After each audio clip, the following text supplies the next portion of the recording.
ವಿಠ್ಠಲ ಪಂತರು ಕಾಶಿಯಲ್ಲಿ ಸನ್ಯಾಸ ದೀಕ್ಷೆಯನ್ನು ಪಡೆದರೆಂಬ ವಾರ್ತೆಯು ಸಿದ್ಧೋಪಂತರಿಗೂ ರುಕ್ಮಿಣಿಗೂ ತಿಳಿದು ಬಹಳ ಖೇದಗೊಂಡರು. ಕೊನೆಗೆ ಯಾವ ಉಪಾಯ ಕಾಣದೆ ರುಕ್ಮಿಣಿಯು ಆತ್ಮೋದ್ಧಾರದ ದೃಷ್ಟಿಯಿಂದ ಸಿದ್ದೇಶ್ವರನಿಗೆ ಪೂರ್ಣ ಶರಣಾಗತಳಾಗಿ ಅನನ್ಯ ಭಾವದಿಂದ ನಿತ್ಯ ನೇಮದಿಂದ ಸೇವೆ ಮಾಡುತ್ತಾ ಅಲ್ಲಿಯೇ ಶ್ರೀ ಅಶ್ವತ್ಥ ವೃಕ್ಷಕ್ಕೆ ನಿತ್ಯವೂ ಪ್ರದಕ್ಷಿಣೆಗಳನ್ನು ಹಾಕುತ್ತಾ ಕಠೋರವಾದ ವೃತ್ತದಲ್ಲಿ ನಿರತರಾದಳು. ಪ್ರಪಂಚದಲ್ಲಿ ಉದಾಸೀನಳಾಗಿ ಎಲ್ಲವೂ ಹರಿಚ್ಛೆ ಎಂದು ಭಾವಿಸಿ ಒಬ್ಬ ತಪಸ್ವಿಯಂತೆ 12 ವರ್ಷಗಳ ಕಾಲ ಇದರಂತೆ ಜೀವನವನ್ನು ನಡೆಸಿದಳು. ಈಕೆಯೇ ತಪ ಪ್ರಭಾವದಿಂದ ಕಾಶಿಯಲ್ಲಿನ ಶ್ರೀರಾಮಾನಂದ ಸ್ವಾಮಿಗಳವರೆಗೆ ದಕ್ಷಿಣ ಭಾರತದ ತೀರ್ಥಯಾತ್ರೆಯ ಪ್ರೇರಣೆಯಾಗಿ ಅವರು ಕೆಲವು ಶಿಷ್ಯರೊಂದಿಗೆ ಅಲ್ಲಿಂದ ಸಿಗುವ ಎಲ್ಲ ತೀರ್ಥಕ್ಷೇತ್ರಗಳನ್ನು ದರ್ಶನ ಪಡೆಯುತ್ತಾ ಭಗವಂತ ಪ್ರೇರಣೆಯಿಂದ ಆಳಂದಿ ಅಲಂಕಾಪುರಿ ಕ್ಷೇತ್ರಕ್ಕೆ ಬಂದರು.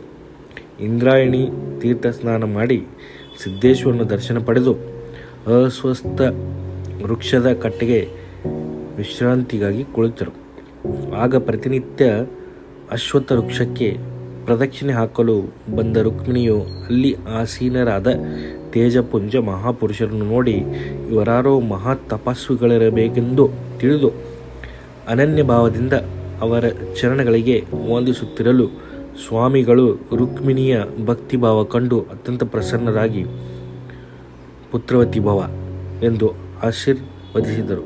ರುಕ್ಮಿಣಿಯು ಅದಕ್ಕೆ ಸಂತೋಷ ಪಡದೆ ಮಹಾತ್ಮರ ಆಶೀರ್ವಾದವು ವ್ಯರ್ಥವಾಯಿತಲ್ಲರೆಂಬ ಭಾವನೆ ತಾಳಿ ಖೇದಗೊಂಡ ಮುಖ ನೋಡಿ ಸ್ವಾಮೀಜಿಗೆ ಆಶ್ಚರ್ಯವಾಗಿ, ಹೀಗೇಕೆ ವಿಷಾದಿಸುವೆ? ನನ್ನ ಆಶೀರ್ವಾದವು ಎಂದೂ ಸುಳ್ಳಾಗುವುದಿಲ್ಲವೆಂದರು. ಆಗ ರುಕ್ಮಿಣಿಯು ವಿನಮ್ರ ಭಾವದಿಂದ, ಸ್ವಾಮಿ, ನನ್ನ ಪತಿಯು ಕಾಶಿಯಲ್ಲಿ ಸನ್ಯಾಸ ದೀಕ್ಷೆಯನ್ನು ಪಡೆದು 12 ವರ್ಷಗಳಾಗಿವೆ.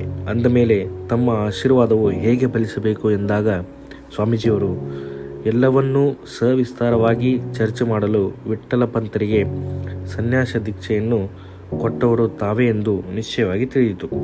ಆಗ ತಕ್ಷಣವೇ ರುಕ್ಮಿಣಿಯೊಂದಿಗೆ ಅವರ ಮನೆಗೆ ಹೋಗಿ ಎಲ್ಲ ರೀತಿಯಲ್ಲಿ ಅವರಿಗೆ ಸಮಾಧಾನವನ್ನು ಹೇಳಿ, ಈಗ ನೀವು ಎಲ್ಲರೂ ನನ್ನ ಜೊತೆಗೆ ಕಾಶಿಗೆ ಹೊರಡಿರಿ, ವಿಠ್ಠಲ ಪಂತರನ್ನು ಮರಳಿ ನಿಮಗೆ ಅರ್ಪಿಸು ಎಂದು ಆಶ್ವಾಸನೆ ಕೊಟ್ಟು ರಾಮೇಶ್ವರರ ಯಾತ್ರೆಯನ್ನು ಬಿಟ್ಟು ಎಲ್ಲರೊಂದಿಗೆ ಕಾಶಿಗೆ ಹೊರಟರು.